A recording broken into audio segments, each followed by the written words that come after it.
فاسألوا أهل الذكر إن كنتم لا تعلمون وعليكم السلام ورحمة الله وبركاته نحمد الله ونصلي على رسوله الكريم أما بعد এক ভাই প্রশ্ন করেছেন যে বিতির নামাজ কিভাবে পড়ব তথা বিতির নামাজের পদ্ধতি জানতে চেয়েছেন। জাযাকুমুল্লাহি আহসানাল জাযা। ধন্যবাদ ভাইকে তার চমৎকার প্রশ্নের জন্য। বিতির নামাজ সুন্নতে মুআক্কাদা, যদিও কেউ কেউ মনে করেন যে বা কোনো ইমামের মতে বিতির নামাজ হচ্ছে ওয়াজিব, কিন্তু সহিহ এবং আরজাহ বা রাজিহ কওল হচ্ছে বিতির নামাজ সুন্নতে মুআক্কাদা।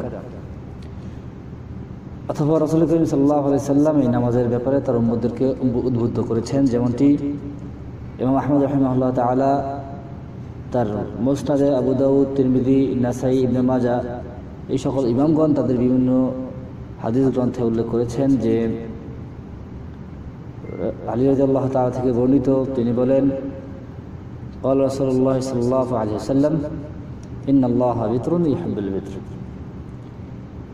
আল্লাহ হচ্ছেন বিজুর, তিনি বিজুরকে পছন্দ করেন। অথবা হাদিসের অন্যত্র অংশে বলা হয়েছে যে ফাউতিরু ইয়া আহলাল কুরআন, হে আহলে কুরআন তোমরা কি করো, বিতির সালাত পড়ো, বিতির আদায় করো। অনুরূপভাবে সহিহাইন তথা বুখারী ও মুসলিমে এসেছে আবু হুরায়রা থেকে বর্ণিত, তিনি বলেন ইন্নাল্লাহা বিতরুন ইউহিব্বুল বিতর, আল্লাহ রাব্বুল আলামিন হচ্ছে বিজুর, তিনি বিজুরকে পছন্দ করেন। অনুরূপভাবে অন্যত্র হাদিস থেকেও আমরা এটা বুঝতে পারি যে বিতির নামাজ সুন্নতে মুআক্কাদা, ওয়াজিব নয়।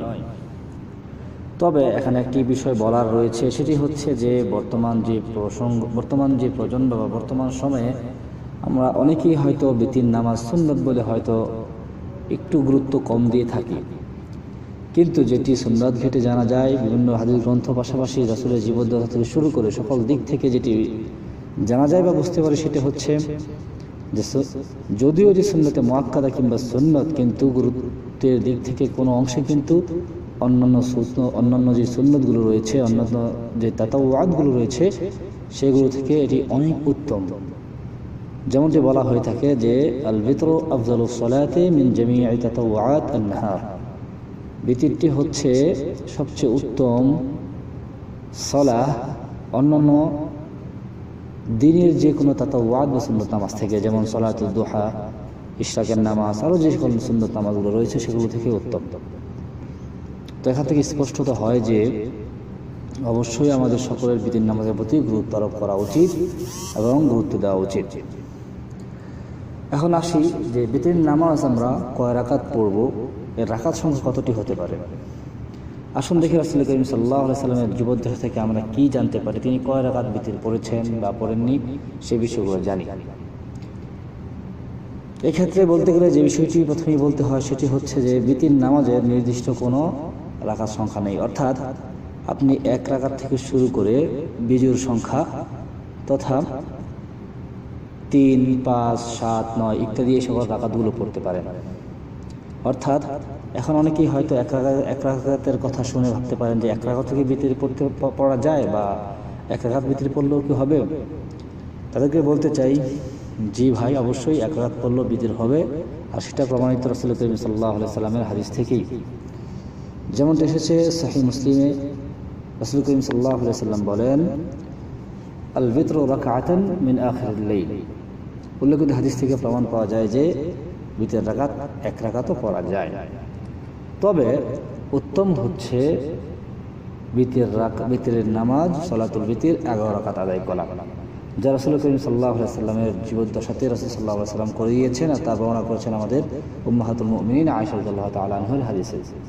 তিনি বলেন কানা রাসূলুল্লাহ সাল্লাল্লাহু আলাইহি ওয়াসাল্লাম ইউসাল্লি বিল লাইলি 11 রাকআতান, রাসূল করিম সাল্লাল্লাহু আলাইহি সাল্লাম রাত্রিবেলা 11 রাকাত নামাজ পড়তেন, ইউতির মিনহা বিওয়াহিদা, এবং ওই 11 রাকাত নামাজকে তিনি এক রাকাতের মাধ্যমে কি করতেন, বিতির করতেন, বিজুর করতেন।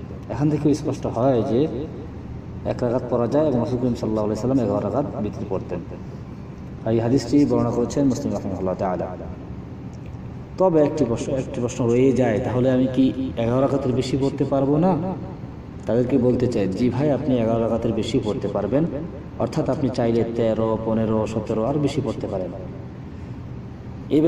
এর পক্ষে দলিল হচ্ছে রাসূল করিম সাল্লাল্লাহু আলাইহি সাল্লামের আরেকটি হাদিস, যে হাদিসটি বুখারী মুসলিমে এসেছে। অনুরূপভাবে ইমাম তিরমিজি রাহিমাহুল্লাহ তাআলা বর্ণনা করেছেন। সেটি হচ্ছে এমন যে সলাতুল লাইলি মাসনা মাসনা, রাত্রির নামাজ হচ্ছে 2 করে, অর্থাৎ 2 রাকাত করে আপনি রাত্রি নামাজ পড়তে পারবেন যত খুশি। অথবা বলা হয়েছে ফাইদা খাশিয়া আহাদুকুমুস সুবহ, যদি তোমাদের মধ্যে কেউ সকাল হয়ে যাওয়ার, ফজর হয়ে যাওয়ার, সুবহ হয়ে যাওয়ার আশঙ্কা করে, সে যেন 1 রাকাত পড়ে। কিসের জন্য সে 1 রাকাত পড়বে? বলা হয়েছে তুতি লাহু মা কাদ সাল্লা, এই যে সে 1 রাকাত পড়লো, সেই 1 রাকাত তার জন্য বিতির হিসাবে, বিজুর হিসাবে গণ্য হবে।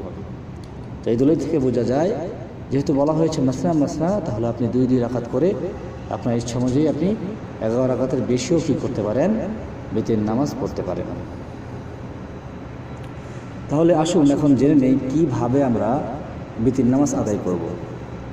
অর্থাৎ বিতিরের রাকাত সংখ্যা 3, 5, 7, 9, এই রাকাতগুলো আপনি এক টানা 1 সালামে নামাজ পড়তে পারবেন।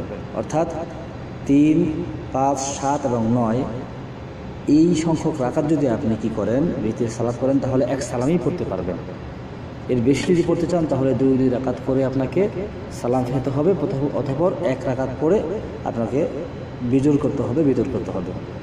কিন্তু যদি আপনি 3 রাকাত পড়তে চান, 5 রাকাত পড়তে চান, 7 রাকাত পড়তে চান, 9 রাকাত পড়তে চান, তাহলে অবশ্যই আপনি 1 সালামে সেটা পড়তে পারবেন। সেটা কীভাবে আসুন জেনে নিই। আপনি যদি 9 রাকাত নামাজ পড়তে চান বিতির, তাহলে 8ম নম্বর রাকাতে এসে আপনি তাশাহুদে তথা তাশাহুদে বসবেন, বসে তাশাহুদ এবং দুরূদ এগুলো পড়বেন। অথবা 8 নম্বর রাকাতে আপনি উঠে দাঁড়াবেন, উঠে দাঁড়িয়ে আরেক রাকাত পূর্ণ করে সালাম ফেরাবেন। অনুরূপভাবে 7 নম্বর রাকাত আপনি এমনটা করতে পারেন। এবং অন্যান্য বর্ণনা এমনটাও এসেছে যে আপনি 6 নম্বর রাকাতে কি করবেন, না বসেই একেবারে ডাইরেক্ট 7 রাকাতও পড়ে নিতে পারেন। যেমনটি বলা হয়েছে 5 নম্বর রাকাতের ক্ষেত্রে, যে আপনি এক টানা 5 রাকাত পরে শেষ রাকাতে তাশাহুদ, পাশাপাশি দুরূদ, এই সকল দোয়াগুলো পরে সালাম ফিরিয়ে নেবেন। আর যদি আপনি 3 রাকাত পড়তে চান, তাহলে সেখানে 2টি নিয়ম রয়েছে। সেটি হচ্ছে এমন যে হয়তো আপনি 2 রাকাত পড়বেন, 2 রাকাত পরে সালাম ফিরিয়ে নেবেন, অতঃপর পুনরায় আপনি আবার 1 রাকাত পরে সালাম ফিরাবেন, যেটা আপনার জন্য 3য় রাকাত হিসেবে গণ্য হবে। এটি একটি নিয়ম। নয়তো এমনভাবে করতে পারেন, আপনি এক টানা 3 রাকাত পড়বেন এবং তাশাহুদে বসে পড়বেন, অর্থাৎ এক টানা 3 রাকাত পড়ে তাশাহুদ পরে সালাম ফিরিয়ে নেবেন। অর্থাৎ আপনি 2য় রাকাতে তাশাহুদের জন্য বসে আত্তাহিয়াতু বা দুরূদ শরীফ এগুলো পড়বেন না। কেন রাসূল করিম সাল্লাল্লাহু আলাইহি সাল্লাম বলেছেন যে বিতরের নামাজ যেন মাগরিবের মতো না হয়। যেহেতু আমরা মাগরিবে 2 নম্বর রাকাতে বসে তাশাহুদ পড়ি, অথবা 3য় নম্বর রাকাতে আমরা সালাম ফিরাই, কিন্তু বিতরের ক্ষেত্রে এমনটি করবেন না। আপনি করবেন কি, একসাথে একটানা 3 রাকাত পড়ে শেষ বৈঠকে তাশাহুদ বা যে সকল দোয়াগুলো রয়েছে সেগুলো পড়ে সালাম ফিরিয়ে নেবেন। আর এমনটি এসেছে ইমাম আহমদ রাহিমাহুল্লাহ তাআলা, পাশাপাশি বাইহাকি এবং দারিমি, তারা তাদের হাদিস গ্রন্থে উল্লেখ করেছেন। তো এই ছিল রাকাতের পদ্ধতি, কিভাবে আপনি নামাজটা পড়বেন। অনুরূপভাবে বিতির সালাতের কিছু মাসনুন বা মুস্তাহাব কেরাত রয়েছে। আপনি চাইলে এই কেরাতগুলো করতে পারেন। যেমনটি আয়েশা রাদিয়াল্লাহু তাআলা আনহা তার হাদিসে উল্লেখ করেছেন যে কানা রাসূলুল্লাহ সাল্লাল্লাহু আলাইহি ওয়াসাল্লাম ইয়াকরা ফি আর-রাকআতিল উলা বিসাব্বিহি ইসমি রাব্বিকাল আ'লা। রাসূল করিম সাল্লাল্লাহু আলাইহি ওয়াসাল্লাম তার বিতির নামাজে সালাতে কি করতেন, প্রথম রাকাতে সাব্বিহি ইসমি রাব্বিকাল আ'লা তথা সূরাতুল আ'লা পড়তেন। ওয়া ফি আস-সানিয়া বিকুল হুয়া ইয়া আইয়ুহাল কাফিরুন, এবং 2য় নম্বর রাকাতে তিনি পড়তেন যে কুল ইয়া আইয়ুহাল কাফিরুন, এবং 3য় নম্বর রাকাতে পড়তেন কুল হুয়াল্লাহু আহাদ ওয়াল মুআউযযাতাইন, অর্থাৎ কুল হুয়াল্লাহু আহাদ, সূরা ইখলাস এবং সূরা নাস এবং ফালাক, এটা একসাথে পড়তেন, যেটি তিরমিজি রাহিমাহুল্লাহ তাআলা তার কিতাবে উল্লেখ করেছেন। আপনি চাইলে প্রথম 3 রাকাতে, অর্থাৎ যদি 3 রাকাত তারাবি পড়তে চান, তাহলে এই দোয়াগুলো পড়তে পারেন, এটা মুস্তাহাব। তবে যদি এই দোয়াগুলো না পড়েন, অন্য দোয়া পড়েও আপনি কী করেন, বিতির পড়েন, তাহলে আপনার বিতির নামাজ শুদ্ধ হবে, কোনো সমস্যা হবে না। অনুরূপভাবে বিতির সালাতে আরেকটি বিশেষ ইবাদত রয়েছে বা আরেকটি বিশেষ কাজ রয়েছে, সেটি হচ্ছে কুনুত পাঠ করা। অনেকে আমরা জেনে থাকি যে অনেকে হয়তো এমনটা ভাবি যে কুনুত না পড়লে হয়তো বিতির সালাত হবে না, কিন্তু এমনটা নয়। কুনুত পড়া হচ্ছে সুন্নাত, বিতিরে কুনুতটা পড়া হচ্ছে সুন্নাত, ওয়াজিব নয়। যেমনটি আবু দাউদ রাহিমাহুল্লাহ তাআলা হাসান বিন আলী রাদিয়াল্লাহু আনহু থেকে বর্ণনা করেছেন যে তিনি বলেন, আল্লামানি রাসূলুল্লাহ সাল্লাল্লাহু আলাইহি ওয়াসাল্লাম কালিমাত আকুলুহুন্না ফিল বিতর। তিনি বলছেন যে রাসূল সাল্লাল্লাহু আলাইহি ওয়াসাল্লাম আমাকে কিছু কালিমা শিক্ষা দিয়েছেন যেগুলো আমি বিতির সালাতে পড়ে থাকি। অথবা তিনি বলছেন যে আল্লাহুম্মা হাদিনি ফীমান হাদাইত ওয়া আফিনি ফীমান আফাইত ওয়া তাওয়াল্লানি ফীমান তাওয়াল্লাইত। এই যে দোয়াটা আছে, অথবা তিনি সেই দোয়াটা উল্লেখ করলেন যে এই দোয়াটা রাসূল করিম সাল্লাল্লাহু আলাইহি ওয়াসাল্লাম কি করছেন, তাকে শিক্ষা দিয়েছেন। আপনি চাইলে কুনুতে এই দোয়াটা করতে পারেন, মুস্তাহাব, ভালো, উত্তম। আর যদি না পড়েন তাতেও আপনার কোনো সমস্যা হবে না, বিতির সালাত হয়ে যাবে। তবে এই কুনুতটা আপনি কখন পড়বেন সেই ব্যাপারেও অনেক কথা বলেছেন।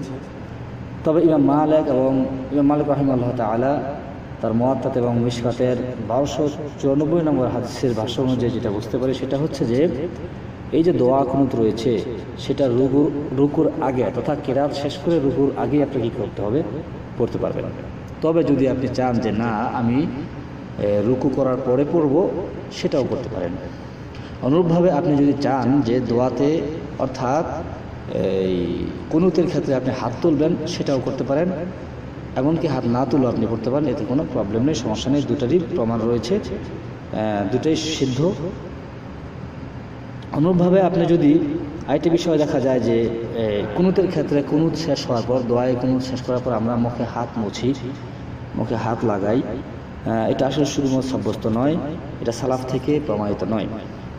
অনুরূপভাবে আইস বিন আব্দুস সালাম এরপরে বলেন যে একমাত্র জাহেল ছাড়া এই কাজটি অন্য কেউ করতে পারে না। অর্থাৎ দোয়া করে পরে হাত লাগালেন, এটা জাহেল ছাড়া অন্য কেউ করতে পারে না। তাই আপনি চাইলে এই কাজ থেকে বিরত থাকতে পারেন। তো এই ছিল কুনুতের ব্যাপারে কথা। অর্থাৎ আপনি কুনুত পড়লেও আপনার সালাতুল বিতর হয়ে যাবে। অনুরূপভাবে আপনি হাত তুলতে পারেন, নাও তুলতে পারেন, কোনো সমস্যা নেই। তবে যদি হাত তোলেন তাহলে হাতটা মুখে মোছার কোনো প্রয়োজনীয়তা নেই। আপনি চাইলে হাত তোলা ছাড়াও কি করতে পারেন, দোয়া কুনুত করতে পারেন, পাশাপাশি আপনার সালাতুল বিতরটাকে সম্পন্ন করতে পারেন।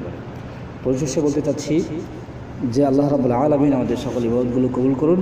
পাশাপাশি যদি কোনো ভুল ত্রুটি হয়ে থাকে আল্লাহ রাব্বুল আলামিন সেগুলোকে ক্ষমা করে দিয়ে আমাদেরকে এই ইবাদত তথা এই আমলগুলোকে নাজাতের মাধ্যম হিসেবে কবুল করে দিন। আমিন। হাযা হুয়া ইনদি ওয়াল ইলমু ইনদাল্লাহ ওয়াল্লাহু আ'লামু বিস-সাওয়াব ওয়া সাল্লাল্লাহু আলা নবী ওয়া বারাকাল্লাহু ফীকুম।